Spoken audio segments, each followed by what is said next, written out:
All right, so here we've got a good question about what if we change the coefficient in front of a tangent function, how does that change the graph?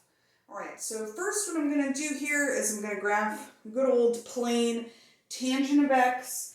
I've already put the asymptotes in at the half pi, so that's because tangent is divided by cotangent, and cotangent is 0 at the half pi's. And we know tangent is 0 where sine is 0. And then we know that at these halfway points, for example here between 0 and pi over 2, that's at pi over 4. Okay, it's at pi over 4 that sine and cosine equal each other, and therefore when we divide them, we get 1. And negative pi over 4, tangent is negative 1, and then that pattern just repeats. So here at these points that are halfway between the zeros and the asymptotes, this is where we get 1 and negative 1 for tangent. And then we can just use those guide marks to complete the curve. So this ends up being what a graph of tangent looks like. Okay, well, let's go ahead and see there y equals 2 tangent of x. Let's go ahead and use pi over 4. That's a point that we can plug in to see how the graph is going to change. So if we plug in here pi over 4, we've got 2 times the tangent of pi over 4, which means we've got 2 times 1, which is 2.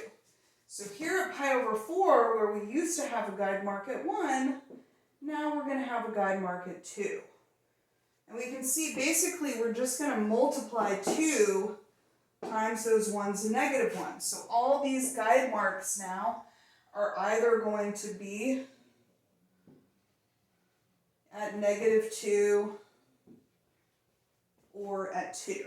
So even though tangent and cotangent don't have amplitudes, they do have these guide marks, these 1s and negative 1s, that we use to complete the curve. If we have a change to a out in front, that's going to either sort of stretch out the curve, and like here we've got 2s instead of 1s, or in the case that problem in the book where it's starting out with 1/3, well that's going to squash it down so that our guide marks are going to be at 1/3. But we can go ahead and complete the graph here.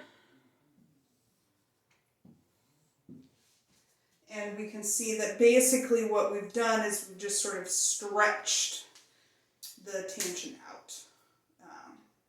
So again, it doesn't really have an amplitude, but it still kind of has a vertical behavior in terms of how stretched out or squashed down this curve is. And so that is what this change in A is going to influence. All right, I know you've got one more question for me, so hold on and I will get to that one.